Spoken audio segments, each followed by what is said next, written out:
Hopefully, I cried enough during service. Praise. I won't cry too much. Hi, my name is Mindy Park, and I want to share my faith journey with you today. My husband, David, and I have been married for 24 years, and together we've raised four beautiful children here at the garden. My walk with God began when I was just 5 years old. My sister and I wandered into a neighborhood church. Honestly, at first, it was just for the free donuts. But that day, I encountered something far greater, the love of Jesus. From then on, the church became my family. It was especially meaningful because my parents were not believers, and for years, I prayed that they would come to know God. It was during my time at UCLA that I began attending the Garden Church. Fun fact, my husband and I may actually be one of the oldest members of this church. During our college years, we stayed connected to Jesus, building both our faith and our relationship upon God's love. Through our marriage and our first two children, God truly remained first in our lives. But it was during my pregnancy with my twins that my faith was deeply tested. Shortly after sharing the news of my pregnancy, my dad suffered a stroke during what was supposed to be a routine surgery. Just a week later, he experienced a brain bleed and fell into a coma. During that painful time, I prayed earnestly for his salvation, even as I struggled with fear and doubt. Miraculously, my father eventually woke up from his coma, and in those precious moments when he was able to speak, my sister and I had the incredible blessing of leading him through the prayer of salvation. However, it was super painful to watch my father suffering. He was completely paralyzed, blind, and eventually unable to speak or eat due to the long-term trach. I prayed countless prayers for his healing, that God would restore his body, that one day he would rise up and walk again, just like the paralytic in Matthew. I truly believed God could do it. But as the years went by and my father's health declined, my hope began to fade.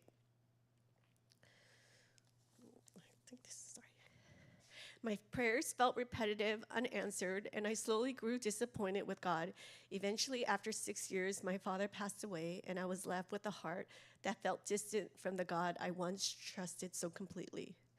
During that season, I threw myself into raising four kids and working, living with the mindset, YOLO, you only live once. I began chasing short-term pleasures and earthly joys. I worked hard, but I played even harder. Slowly, I stopped serving in the church, and God began to feel more and more distant. And yet, deep down, I still believed in the importance of the church, the body of Christ. Even when my own faith was weak, I knew the church was something I needed. When COVID hit, many around me, including my sisters and some of my closest friends, left the church for other churches.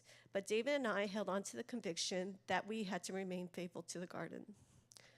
About 18 months ago, the true storm hit my family. I received the dreaded phone call that no parent ever wants to get from college. My son, Jonathan, just 20 years old and a sophomore at the time, had fallen from a 30-foot balcony and sustained a devastating spinal cord injury in St. Louis. He sustained an L1 burst fracture and was paralyzed from the waist down. The doctor's words were crushing. It was a complete injury with little hope that Jonathan would ever walk again. Research shows only 10% walk with assistive devices with a complete injury. I was in complete distress, utter shock. My spirit frozen with deep sadness and overwhelming despair about his future. In that moment, everything I had worked so hard for, giving him a better life, more opportunities, the finest education, suddenly felt so meaningless. I couldn't help but feel condemned, insecure in my parenting, and weighed down by guilt. It was the darkest moment of my life. David and I stayed in St. Louis for a month while Jonathan recovered from surgery. In that season, God gave me something I hadn't experienced in years, true rest for my soul and strength that came from Christ alone. Day after day, week after week, I poured out my heart in prayer, and he faithfully met me there in my brokenness and confession. He did not abandon me. He set me free with the truth that Christ is enough for me. I clung to the hope that his promises would never fail, and in my heart, I chose once again to follow Jesus. I will never forget the day we transitioned from the ICU to the recovery floor. A nurse brought Jonathan's belongings in a clear plastic bag, his shoes, clothes, and wallet. It reminded me of a scene from a movie when they return a patient's things after death. At that moment, I was overwhelmed with gratitude that Jonathan had escaped the grip of death.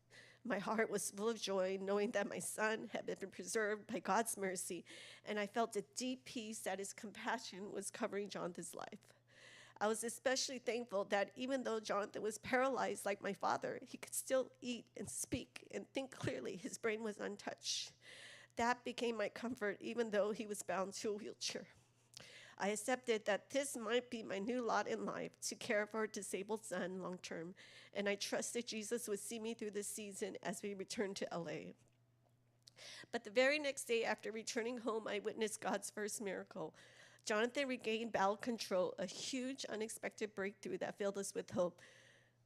Not long after, he was able to receive stem cell treatment outside the country, and slowly he began to regain movement in his upper legs. Each small step of progress was nothing short of miraculous, a reminder that God was writing his own story over Jonathan's life. And through it all, faithful friends, family, and especially the church surrounded us with prayer, encouragement, and love. Pastor David and Sharon and my husband's CG group carried us with their faithful prayers. And the Kaiser doctors in our congregation, Dr. Sandy Lee, Shauna Kim, Dave Kwan, and Jerry Lim, stood by us with practical help and guidance, especially as we navigated insurance frustrations. The circumstances of my life have changed in ways I never wanted or planned for, but God's love never changed for me. His ways were higher than my ways, and Jonathan's progress far exceeded our expectations. Before we knew it, his bladder was fully functioning. He began walking with 2 canes, despite the fact that he is still paralyzed below the knees. Now he is driving his own car with hand controls. He is full of joy and God's peace. This summer, he returned to college at WashU in St. Louis, fully independent again. He even received a spinal cord injury scholarship covering half his tuition. Today, I share my testimony as an act of obedience to the conviction I felt when I dropped him off this summer.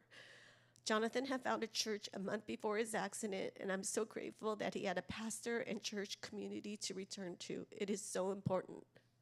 That Sunday's message was on the 10 lepers who were healed and how only one came back to thank Jesus. Today, I stand before you to be that one and to thank Jesus for the miracles of my family has experienced over the last 18 months. I'm so grateful to have a body of Christ to share this message with.